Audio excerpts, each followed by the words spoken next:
ये पत्थर तुम्हारे पास कहां से आया? तुम्हें इससे क्या मतलब? क्योंकि ये किसी बड़े धनवान या किसी चोर के पास ही हो सकता है। ये मुझे मेरे आचार्य ने दिया है। तुम इसका मूल्य बताओ। ब्राह्मण देवता,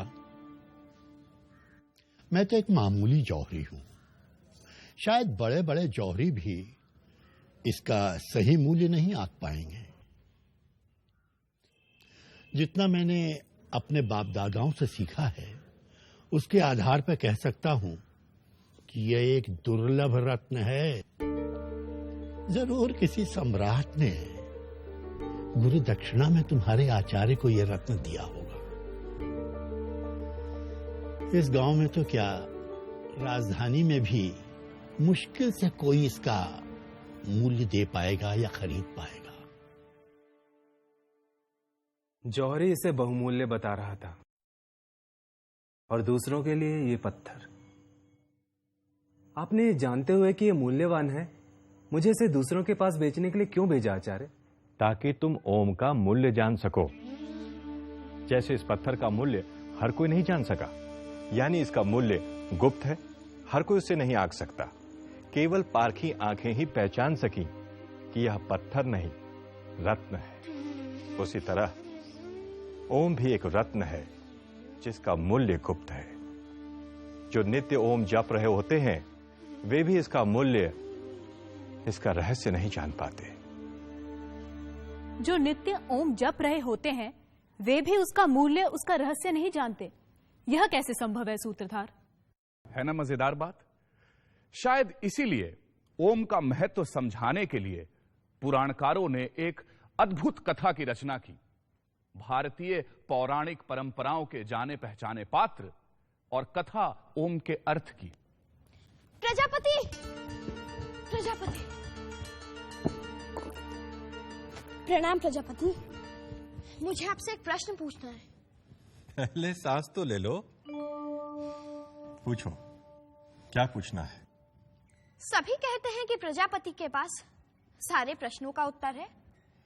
क्या आपके पास है? तुम्हारा प्रश्न क्या है? ओम का अर्थ क्या है? यह कैसा प्रश्न है? क्या आपको ओम का तात्पर्य पता है? नहीं ना? तो मैं पार्वती पुत्र आपको अपना बंदी बनाता हूं। चलिए मेरे बंदी बनिए। रचनाकार ने स्वयं को अपनी रचना के हवाले कर दिया, पर इससे देवों में हड़कंप मच गया। सृष्टि में रचना थम गई। क्षण भर में फूलों ने खिलना बंद कर दिया, पेड़ों ने फल देना बंद कर दिया। परेशान देवों ने सृष्टि के संहारक शंकर से गुहार लगाई, और देवताओं की प्रार्थना पर आशुतोष शिव ने कार्तिकेय से पूछा, कार्तिकेय, तुमने प्रजापति को बंदी क्यों बना रखा है? जिनके पास सभी प्रश्नों का उत्तर होना चाहिए, उनके पास मेरे प्रश्न का उत्तर नहीं है। बंदी मैंने नहीं, उन्होंने स्वयं को बनाया है। क्या जिसे ओम का अर्थ नहीं पता, वो अज्ञान के अंधकार का स्वयं बंदी नहीं? क्या तुम्हें ओम का अर्थ पता है कार्तिकेय? क्या आपको ओम का अर्थ पता है पिता? मैं तुमसे जानना चाहूंगा। तो उसके लिए आपको मुझे अपना गुरु स्वीकार करना होगा। ठीक है, मैं तुम्हें अपना गुरु स्वीकार करता हूं। कहते हैं पुत्र ने पिता को उनकी गोद में बैठकर ओम का अर्थ बताया।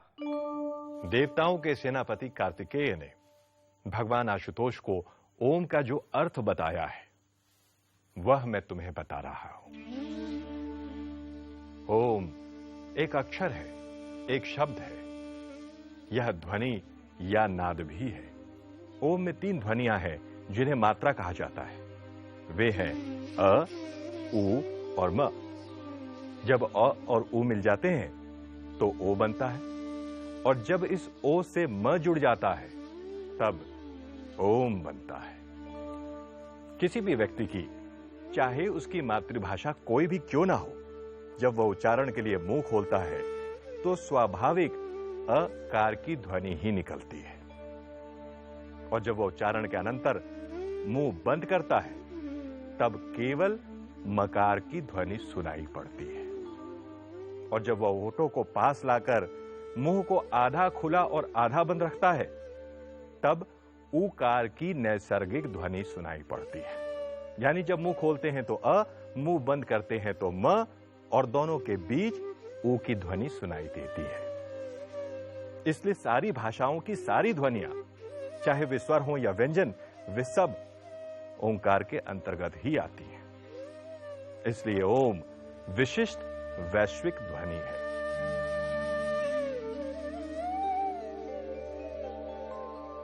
ओम ईश्वर का प्रतीक भी है। मांडुक्य उपनिषद के अनुसार जागृत अवस्था का समग्र जागृत प्रपंच ओंकार की प्रथम मात्रा अ से अभिव्यक्त होता है। समस्त स्वप्नावस्था का प्रपंच ऊ मात्रा से अभिव्यक्त होता है और सुषुप्ति अवस्था का प्रपंच म से अभिव्यक्त होता है। संपूर्ण प्रपंच ही ईश्वर है और जागृत, स्वप्न और सुषुप्ति ही समस्त प्रपंच है, और इन तीनों का प्रतीक अ, उ, म है। इसलिए ओम ही ईश्वर का अति अद्भुत प्रतीक है। ओंकार ईश्वर के निर्गुण स्वरूप का प्रतीक भी है। मांडुक्य उपनिषद का घोष है कि जैसे तीनों अवस्थाएं ब्रह्म या आत्मा से ही उत्पन्न होती हैं और उसी में विलीन हो जाती हैं, वैसे ही तीन मात्राओं से बना ओम भी शांति या निशब्दता से उत्पन्न होता है और उसी में विलीन हो जाता है। इसलिए दो ओंकार के उच्चारणों के अंतराल के बीच की निशब्दता, जिसे अमात्रा कहते हैं, निर्गुण ब्रह्म का ही प्रतीक है। ओंकार के उच्चारण के समय अ मात्रा उ मात्रा में, उ मात्रा म मात्रा में विलीन और म मात्रा निशब्दता में विलीन हो जाती है। उसी प्रकार उपासना के समय इसी ओम के उच्चारण को आधार ले साधक स्थूल जागृत प्रपंच को सूक्ष्म या मानसिक प्रपंच में और सूक्ष्म प्रपंच को कारण प्रपंच में विलीन करता है। आगे उसका भी अतिक्रमण कर वह केवल शांत निर्गुण शांतम शिवम अद्वैतम आत्मा में ही स्थिर हो जाता है। यही ओंकार उपासना की चरम सीमा है। यानी ओम वह सब अभिव्यक्त करता है जो कुछ अस्तित्व में है और जो समूचे अस्तित्व का मूल है, और जो सबसे परे है वह भी। ओम को प्रणव भी कहते हैं, यानी वह जिसके द्वारा ईश्वर की स्तुति की जाती है। सूत्रधार ओम का दार्शनिक अर्थ तो मैं समझ गई, पर बहुत से मंत्रों और प्रार्थनाओं में प्रारंभ में ओम क्यों कहा जाता है? जैसे ओम नमः शिवाय, ओम नमो नारायणाय, ओम नमो भगवते वासुदेवाय इत्यादि। नटी, ऐसा कहा जाता है कि ईश्वर ने संसार की रचना ओम और अथ का उच्चारण करने के पश्चात आरंभ की थी। इसीलिए ऐसी मान्यता है कि किसी भी कठिन कार्य को आरंभ करने के पहले ओम के उच्चारण की ध्वनि शुभ होती है। इसीलिए बहुत से मंत्र और वैदिक प्रार्थनाएं ओम से ही आरंभ होती हैं। इतना ही नहीं, दैनिक जीवन में अभिवादन के लिए भी ओम का प्रयोग किया जाता है, जैसे हरि ओम। तो नटी, इस प्रकार ओम सब कुछ व्यक्त करता है, जीवन का लक्ष्य और उस लक्ष्य तक पहुंचने का साधन, जगत और उसका अधिष्ठान रूप सत्य। तो फिर प्रजापति का क्या हुआ सूत्रधार? उन्हें तो छूटना ही था नटी, पर उनके बंदी होने के कारण देवताओं और मनुष्यों ने ओम का गूढ़ार्थ जाना।